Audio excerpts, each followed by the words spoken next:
इसी समय की बात है जब धरती पर धुंध और रहस्यों का साम्राज्य था और आसमान तारे की चादर से धरती को छूता था। एक छोटे से गांव में अरण नाम का एक युवक रहता था। दिन में वह एक साधारण गडहरिया था, लेकिन रात में वह अपने सपनों और ख्यालों में खो जाता था। जब भी वह तारों की छांव में लेटता, उसके दिल में एक अजीब सी खींच महसूस होती, जैसे वह कुछ बड़ा खोज रहा हो जो उसके गांव, उसके जीवन और उसकी समझ से परे था। एक शाम जब अरण अपनी भेड़ों को चराकर वापस ला रहा था, उसने क्षितिज पर एक अनोखी चमक देखी। यह डूबते सूरज की हल्की सुनहरी रोशनी नहीं थी, बल्कि यह एक रहस्यमयी चांदी सी चमक थी जो दूर माउंट लीरा की चोटी से आ रही थी। उस पर्वत के बारे में कहानियां प्रचलित थीं।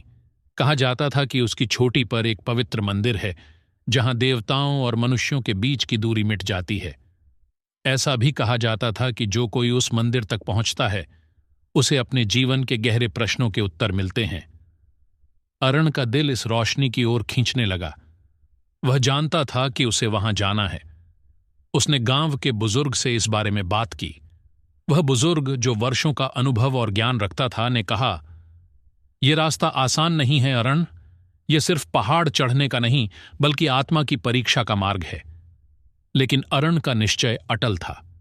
अगले ही दिन उसने अपनी यात्रा शुरू की। रास्ता लंबा और कठिन था। पहले ही दिन उसे घने जंगलों से गुजरना पड़ा, जहां अंधेरा और सन्नाटा उसके मन में भय पैदा कर रहे थे। लेकिन हर बार जब वह रुकने का सोचता, माउंट लीरा की चमक उसे आगे बढ़ने का साहस देती। कुछ दिनों बाद वह एक गहरी घाटी में पहुंचा। घाटी के बीच एक बूढ़ा संत मिला जो ध्यान में लीन था। संत ने अपनी आंखें खोलीं और अरण से कहा, तुम्हारी आंखों में बेचैनी है, तुम क्या खोज रहे हो? अरण ने कहा, मैं माउंट लीरा पर उस मंदिर तक जाना चाहता हूं जहां मुझे अपने जीवन के उत्तर मिल सकें। संत मुस्कुराया और कहा, तुम्हारा सफर आसान नहीं होगा। पहाड़ तुम्हें केवल तभी स्वीकार करेगा जब तुम अपने डर और अहंकार को पीछे छोड़ दोगे। अरण ने सिर झुका लिया और संत के निर्देशों का पालन करते हुए आगे बढ़ा। सफर के दौरान उसे कई कठिनाइयों का सामना करना पड़ा। तेज बारिश, भूख और रास्ते में मिलने वाले धोखेबाज लोग उसे बार बार रोकने की कोशिश करते। एक बार एक व्यापारी ने उसे अपने कीमती पत्थरों के बदले यात्रा छोड़ने का प्रस्ताव दिया, लेकिन अरण का मन उस रहस्यमय चमक और मंदिर तक पहुंचने की लगन से भरा हुआ था। एक दिन जब वह पर्वत की चढ़ाई के करीब पहुंचा, तो उसे एक विशालकाय दरवाजा दिखा। दरवाजे पर लिखा था, सत्य की खोज के लिए त्याग चाहिए। दरवाजे के पास एक सादा कटोरा रखा था। एक दिव्य आवाज गूंजी, तुम्हारे पास जो सबसे कीमती है उसे यहां छोड़ दो। अरण के पास केवल एक हार था जो उसकी मां ने उसे विदाई के समय दिया था।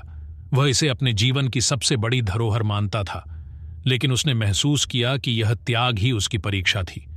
उसने अपना हार कटोरे में रख दिया और दरवाजा अपने आप खुल गया। जैसे ही वह अंदर गया, उसने महसूस किया कि मंदिर के भीतर कोई मूर्ति या देवता नहीं थे। वहां सिर्फ एक दर्पण था। अरण ने उसमें देखा और देखा कि उसकी आंखों में एक नई चमक थी। वह समझ गया कि मंदिर तक की यात्रा ने उसे बदल दिया था। वह वही उत्तर था जिसे वह खोज रहा था। सच्चा ज्ञान और आंतरिक शांति उसके भीतर ही थी। अरण ने मंदिर से बाहर निकलते हुए माउंट लीरा की चमक को धन्यवाद दिया और अपने गांव वापस लौट गया। वह अब सिर्फ एक गडरिया नहीं था। वह एक ऐसा व्यक्ति बन चुका था जिसने जीवन का असली अर्थ समझ लिया था। अब वह दूसरों की मदद करता और उन्हें उनकी आध्यात्मिक यात्रा के लिए प्रेरित करता। यही अरण की आध्यात्मिक यात्रा थी, खुद को खोजने और अपने भीतर बसे दिव्यता को पहचानने की।